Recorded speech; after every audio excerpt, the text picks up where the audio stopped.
no sé, superior. No tengo calificativos. Ahora vamos a hablar de eso, lo va a evaluar mucho mejor. Vamos a hablar con el profesor de filosofía. Estoy refiriéndome a Gustavo De Martín. Un aplauso para Gustavo. Me encanta, Gustavo, que estés con nosotros. Bienvenido. Gracias por estar acá. Hola, ¿se escucha? Hola, sí, te escuchamos perfecto.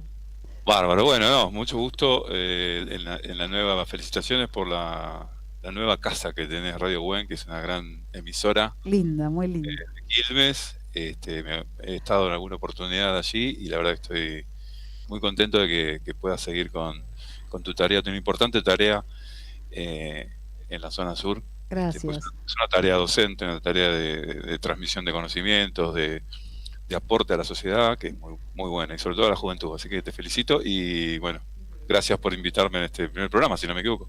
Sí, no es el primero de acá en lo que es la radio, ya estamos hace 2 meses ya que estamos aquí. Sí, Ah, sí, mira, 2 meses. mi Pero bueno, primer tu programa. primer programa, te agradezco todos los elogios, realmente siempre es necesario para nosotros para poder continuar y decir, bueno, más o menos estamos en ese camino. Así que te agradezco infinitamente que nos des este apoyo así de esta manera. Gracias, gracias, Muy convencido que haces una gran tarea. gracias. Uno Bueno, no se da cuenta de eso, ¿no? No nos damos cuenta de eso, digamos. Actuamos a veces por pasión, exacto.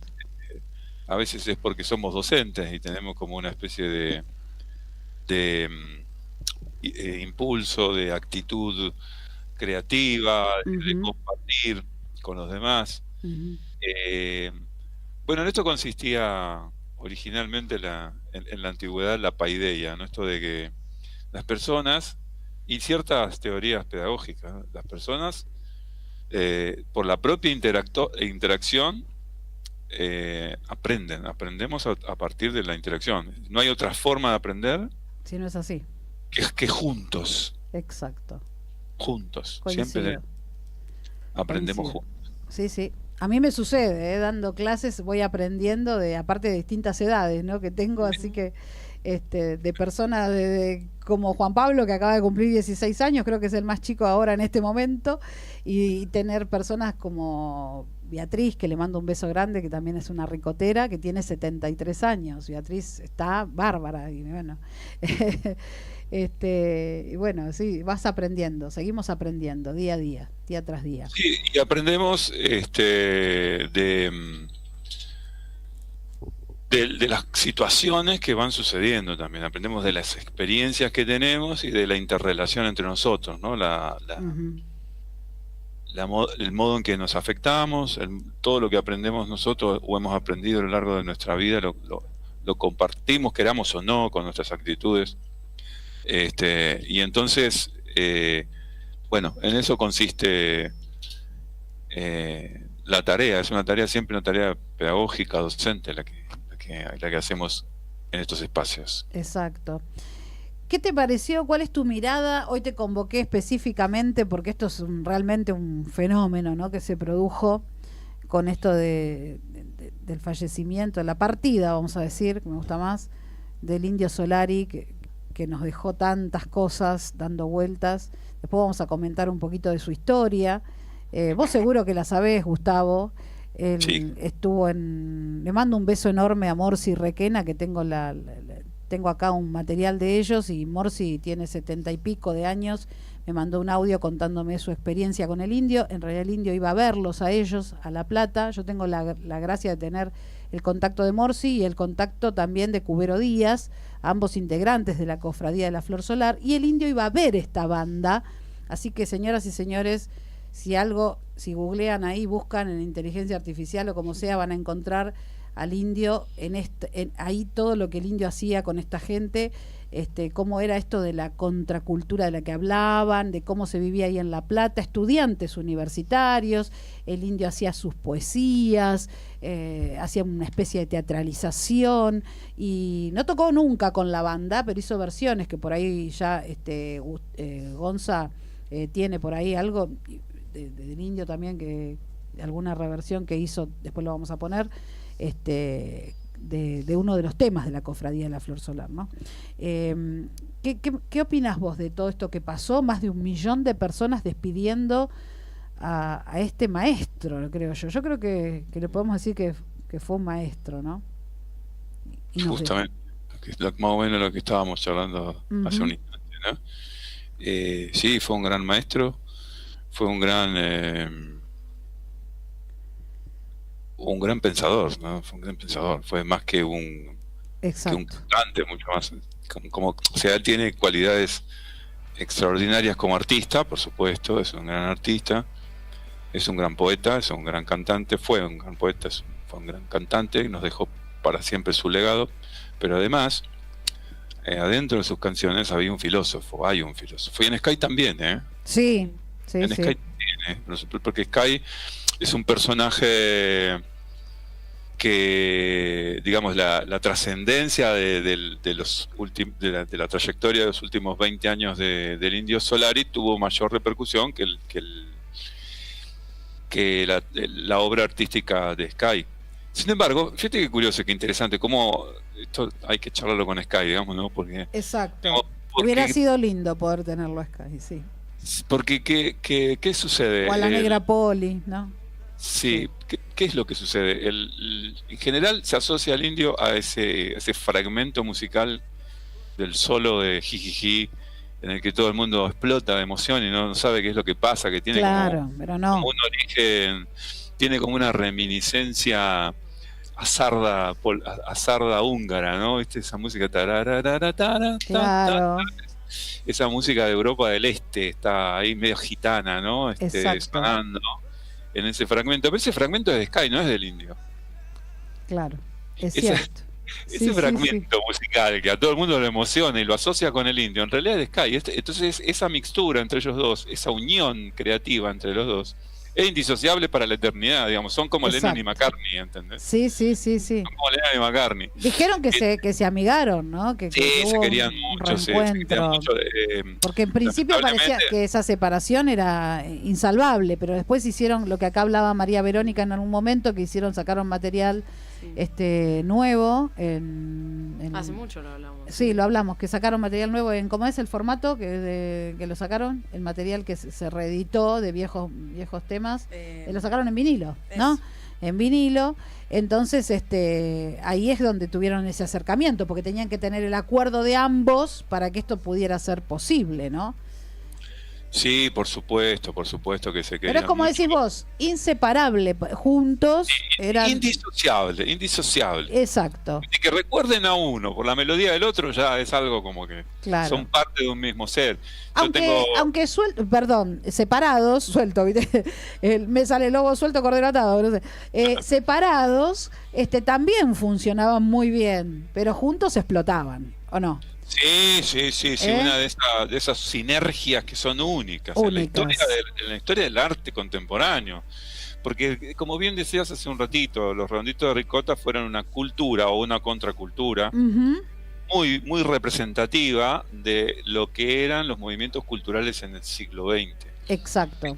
Donde existía un concepto que ya no existe más, que es el concepto de la vanguardia, digamos. La vanguardia, bueno, la información, no eran sociedades súper informadas, con mucho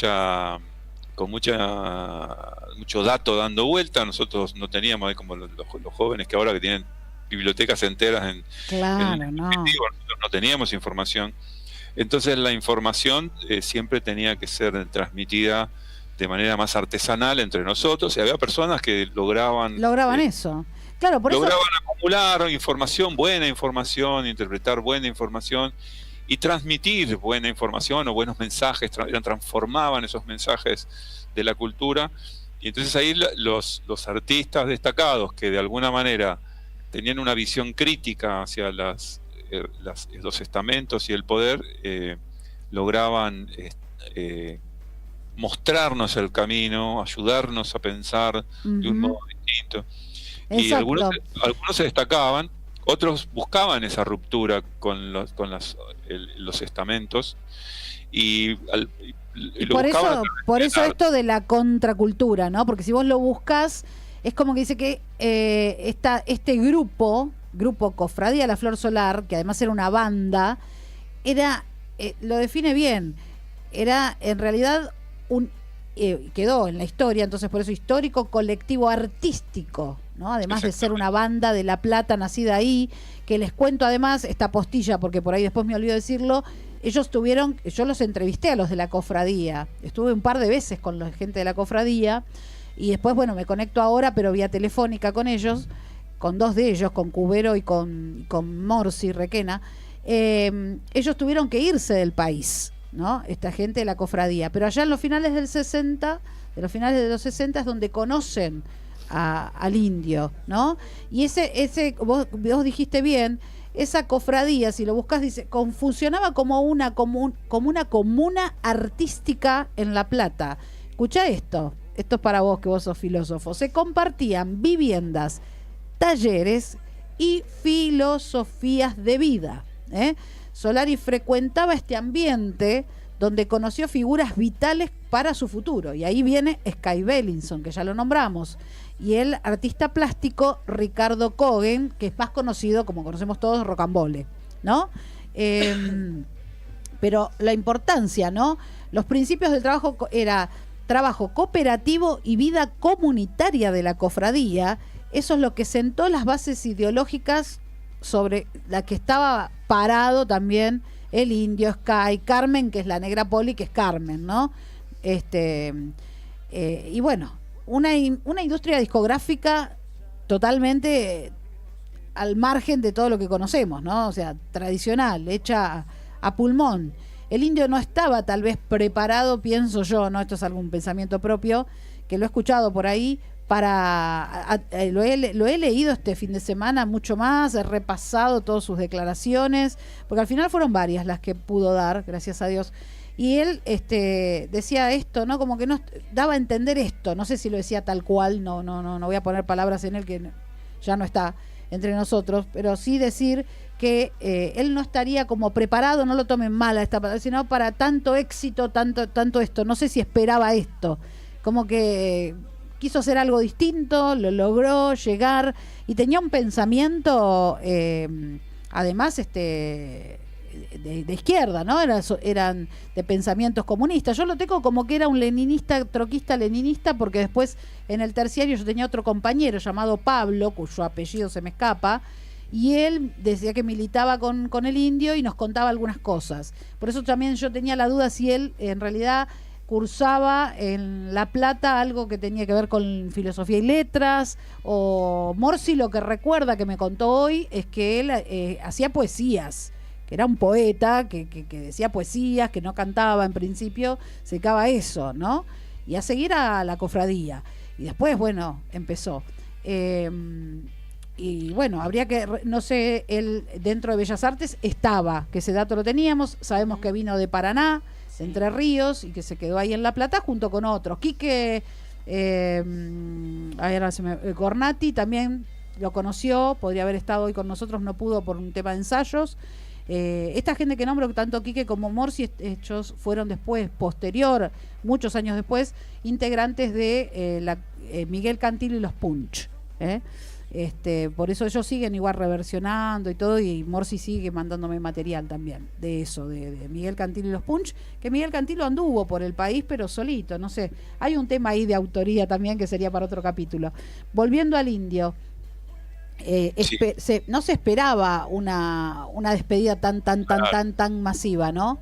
Claro, los artistas de vanguardia, muy por el contrario, despreciaban el éxito popular, no el éxito popular, sino despreciaban la industria cultural. Claro. La producción industrial de cultura era un desprecio, es despreciable para el artista de vanguardia, que busca otra cosa, que busca la excelencia, que busca la producción de un mensaje revelador, revolucionario, que cambie las relaciones de poder hacia formas más justas de vida. Claro. Entonces, el artista de vanguardia, por ejemplo, de las vanguardias conocidas, muy famosas, cuando uno de ellos apuntaba a la producción industrial de sentido y apuntaba al mercado y al triunfo en el mercado, era expulsado. Claro. Está la famosa discusión que hay entre los surrealistas y Dalí, ¿no? Es que André Breton lo echa a Salvador Dalí porque Dalí empieza a tener éxito, empieza a vender muy bien los cuadros y a transformarse en una figura pública y de mercado, y entonces André Breton lo echa prácticamente del movimiento.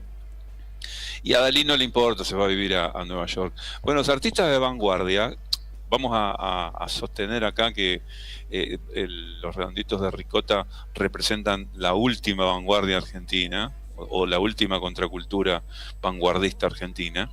Tenían, o mejor dicho, dentro del contexto cultural que es la cofradía de la Flor Solar.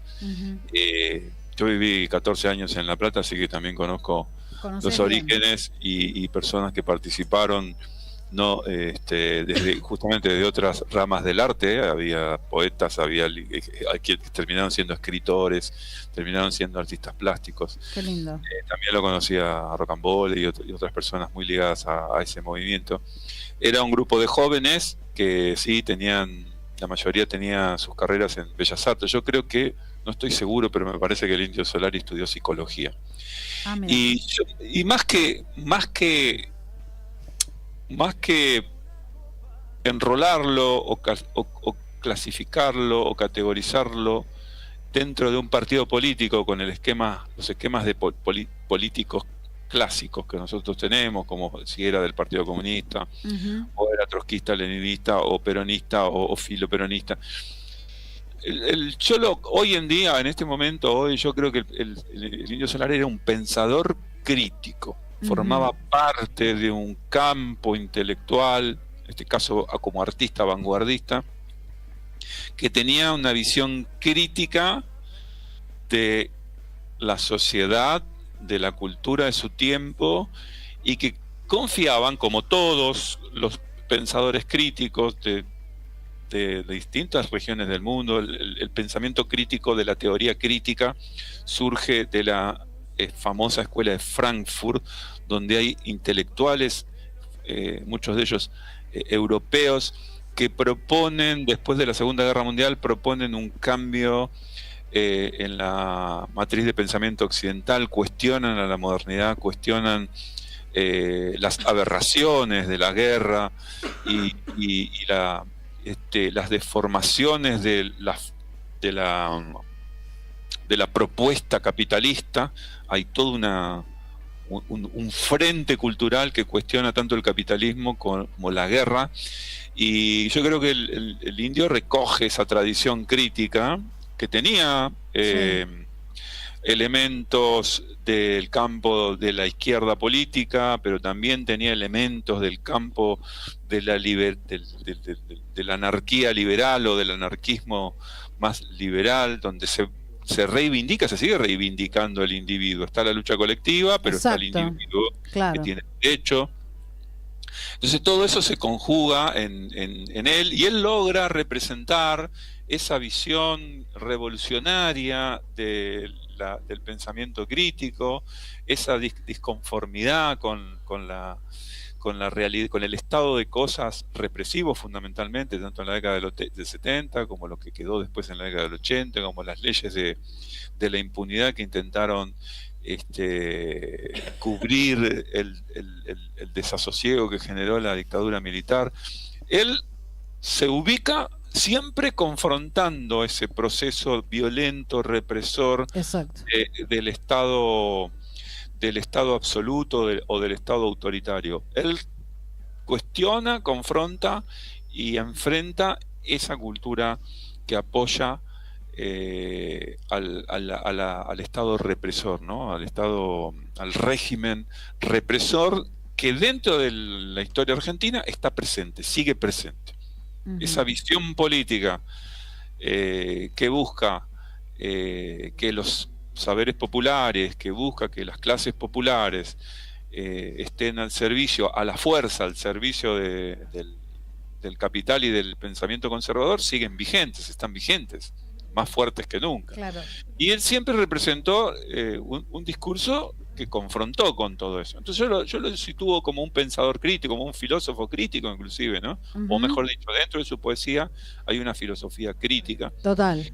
Y se manifiesta en todas sus letras, en muchas de sus letras. En muchas, ¿no?, de sus letras, claro. Como también le canta el amor y como también canta, ¿no?, le canta su parte de el tema de, bueno, él mismo dice, ¿no? No tuvo como las mejores, en una de los temas musicales, recuerdo, hay varios si pudiéramos citar, donde también no ha tomado las mejores decisiones, tal vez, ¿no? Como que ahora no recuerdo exacto la letra, pero sé que a su vida, a su adicción, vamos a decir, sí.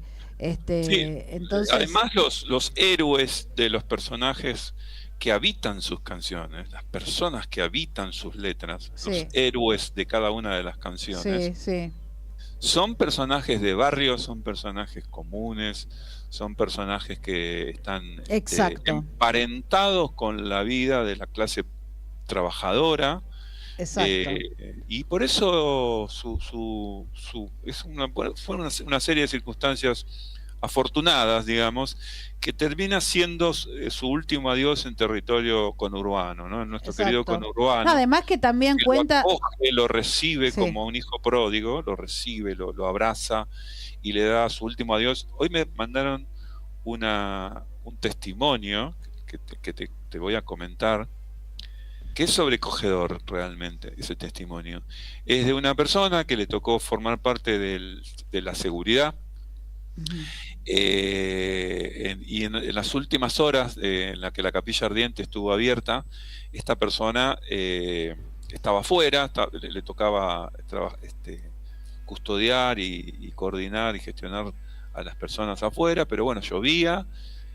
Finalmente queda poca gente y él entra y queda adentro del polideportivo Gatica en las últimas horas, digamos. Dice que lo que se vivía ahí adentro, que la gente entraba un poco, las últimas personas que entraban, ¿no?, entraban con un ánimo de alegría, con un ánimo de positividad, y cuando llegaban frente al altar se quedaban absolutamente conmovidas, que lo que pasaba ahí era algo místico, sagrado. Sí, para mí cuando el primer recital del niño fue algo místico. Y lloraban y se abrazaban y lloraban, y era verdaderamente el enfrentamiento de las personas con un duelo profundo. Exacto. Esto me llamó mucho la atención. Sí, llama la atención, ya, o sea, podríamos decir mil cosas. Acá me escribió Diego, pero que quiero leerlo. ¿Vos querías acortar algo, María Verónica? Que yo no sé si me pedías la palabra hace un ratito. Me pone acá Diego, que es un compañero que además tiene el programa luego que nosotros, que es Blanco y Negra, ¿no? Blanco y Negra. Dice, el indio comenzó los estudios superiores en la vieja Escuela de Bellas Artes, hoy facultad. De allí lo echaron, era estudiante de pintura. Yo también estudié ahí, pero diseño industrial. Gracias por aportarnos este dato. Interesante. Muy bueno. Vamos aclarando un poco también el panorama. Había un término en aquella época, en la década del 80, en la década del 90, había un término que de alguna manera sintetizaba esta tendencia de pensamiento crítico con perspectiva de análisis psicológico o psicoanalítico. Hay un pensador, un autor que se llama Lacan, que en la década del 70, en la década del 60... Lo he leído a Lacan. Muy importante, ¿no? ¿Y por qué? Porque revela, es un freudiano que reconstruye el psicoanálisis o lo reinterpreta, y es muy importante porque su obra revela ese carácter contradictorio de la subjetividad humana. Claro. Y en las letras del indio está esa subjetividad, ¿no? Esa subjetividad contradictoria. Entonces, las personas que pensaban con elementos lacanianos y que a su vez tenían una actitud crítica tomada de la cultura de la teoría crítica, se les llamaba los psicobolches. Psicobolches, porque eran revolucionarios que tomaban el lacanismo, que tomaban el psicoanálisis como un modelo de pensamiento para pensar los nuevos sujetos políticos. Entonces, bueno, el Indio Solari era una especie de psicobolche, digamos. No sé si es es que es tantas cosas, ¿no? Como que es una persona interesantísima para realmente evaluarla. Hemos tenido tan poca oportunidad de llegar. Yo, más que al hijo de la Negra Poli, no llegué. Llegué a entrevistarlo a Claudio, cuyo apellido se me escapa en este momento, y la banda me acuerdo perfectamente porque tengo material en casa, que es la saga de Sayhueque. Pero bueno, no llegué al Indio, hubiera sido un placer entrevistarlo para poder sacarnos algunas incógnitas, ¿no?, que nos quedarán. Pero bueno, también es parte de lo de él, Claudio como es él un quería. querido amigo mío. Mira vos. Querido amigo. Ha sido productor de alguna de mis trabajitos. Qué así, lindo saberlo. Me gustaría encontrarme con él nuevamente. Hace muchos años que lo entrevisté. Te voy a poner en contacto. Sí, por favor, un gusto sería. La verdad que puedas hablar con él. Sí. Me recuerda a viejas entrevistas allá por los 90. Él es músico de Sky. Sí.